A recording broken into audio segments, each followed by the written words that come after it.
অঙ্কটা বলা হয়েছে সেখানে প্রথমেই বাগানের কথা বলেছে, একটা আয়তক্ষেত্রাকার বাগান। আমরা এঁকে ফেলি আয়তক্ষেত্রাকার বাগানটা, যার দৈর্ঘ্য বলছে 50 মিটার আর প্রস্থ হচ্ছে 30 মিটার। মানে ওটা একটা বোঝার মতো এঁকে না।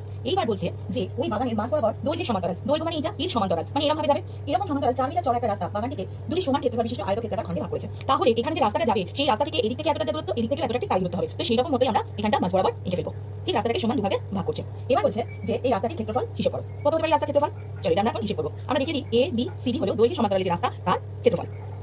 প্রথমে লিখি বাগানের দৈর্ঘ্য সমান 50 মিটার, প্রস্থ সমান 30 মিটার, আর দৈর্ঘ্যের সমান্তরালে 4 মিটার চওড়া রাস্তা। আচ্ছা, সুতরাং রাস্তার ক্ষেত্রফল কি হবে? যেটা লেখা যায় এবিসিডি আয়তক্ষেত্রের ক্ষেত্রফল, সেটাই রাস্তার ক্ষেত্রফল। সমান কি হচ্ছে? দেখো, দৈর্ঘ্য হচ্ছে এবি আর প্রস্থ হচ্ছে এবি, তাহলে আমরা এইভাবে লিখে দিই এবি ইন্টু এবি, বা আমরা এটা বিসি ইন্টু সিডি বললেও হতো। এত বর্গ একক। তার মানে কত পেলাম? এইটা তো এর সমান্তরাল, মানে বোঝা যাচ্ছে এটা 30, এটা 50 আর এটা হচ্ছে 4, তাহলে 50 গুণ 4 এত বর্গ মিটার সমান 200 বর্গ মিটার। এটা একটা হয়ে গেল। এরপর তোমাদের বলছে যে এই রাস্তাটা যদি দৈর্ঘ্যের সমান্তরালে না হয়ে প্রস্থের সমান্তরালে হতো, ঠিক একইভাবে, কিন্তু প্রস্থ মানে এটা ঠিক এর মাঝ বরাবর আমরা আঁকবো এমনই, যাতে করে এখান থেকে যতটা মাপ পাই এখান থেকে ততটা মাপ পাবো। তাহলে এবার এর নামকরণ করে দিই পি কিউ আর এস।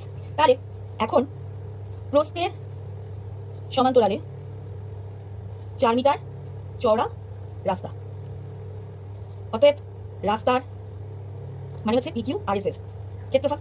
এর বেলায় দৈর্ঘ্য মানে যেটা বড় পিএস ইন্টু পিকিউ, লিখে ফেলি পিএস ইন্টু পিকিউ। এর পিকিউটা কত? 4 মিটার চওড়া, আর পিএসটা কত? এর সঙ্গে সমান্তরাল, মানে 30, তাহলে পিএস হলো 30, পিকিউ হলো 4, এত বর্গ মিটার সমান 120 বর্গ মিটার। এই উত্তরটা আমরা পেয়ে গেলাম। এইবার বলছে যে দৈর্ঘ্য আর প্রস্থ বরাবর দুই দিয়ে রাস্তাটা হতো এবং তখন কিন্তু জমিটাকে সমান 4 ভাগ করতো, তখন রাস্তার ক্ষেত্রফল কি হতো? তাহলে এবার আমরা দৈর্ঘ্য আর প্রস্থ উভয়ের সমান্তরালে আঁকবো। তাহলে দুটো ছবি মানে একই একসাথে বসে যাবে। ঠিক আছে, প্রথমটার নাম কি দিয়েছিলাম? এবিসিডি, এটা থাকলো, তারপর এটা দিলাম পিকিউ আর এস রইলো। তাহলে এখন রাস্তা মানে কতটা? পুরো এই জায়গাটা, পুরো এই জায়গাটা।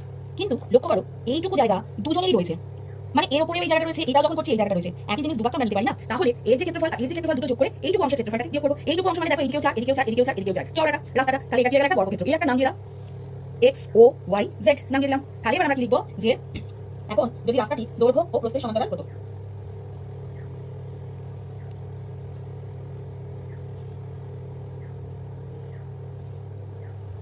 রাস্তার মোট ক্ষেত্রফল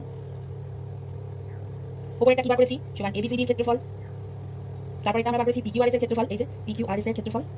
আর এর থেকে আমরা যে বাদ দেবো সেটা হচ্ছে ওই এক্স ও ওয়াই জেড, ওটা একটা বর্গক্ষেত্র, বর্গক্ষেত্রের ক্ষেত্রফল। কারণ আমি বুঝিয়ে দিলাম ভিতরটা হয়ে গেছে সব দিক দিয়ে 4 মিটার চওড়া, তাই ওটা হয়ে গেল বর্গক্ষেত্রের ক্ষেত্রফল। এটার মান তো আমরা 200 পেয়ে গেছি, এটার মান আমরা 120 পেয়ে গেছি, কিন্তু বর্গক্ষেত্রের ক্ষেত্রফলের ফর্মুলা কি? বাহু স্কয়ার। এখানে বাহু মানে কত? 4 স্কয়ার। যেহেতু লিখে দাও বর্গক্ষেত্রের ক্ষেত্রফল সমান বাহু স্কয়ার সমান 4 স্কয়ার, তাহলে সমস্তটাই হয়ে গেল এত বর্গ মিটার, সমস্তটাই পুরো বর্গ মিটার। তাহলে আমরা প্রথমে আগে এটাকে যোগ করে দিই 320 বিয়োগ 16, তাহলে এবার বিয়োগ করা হবে 304 বর্গ মিটার।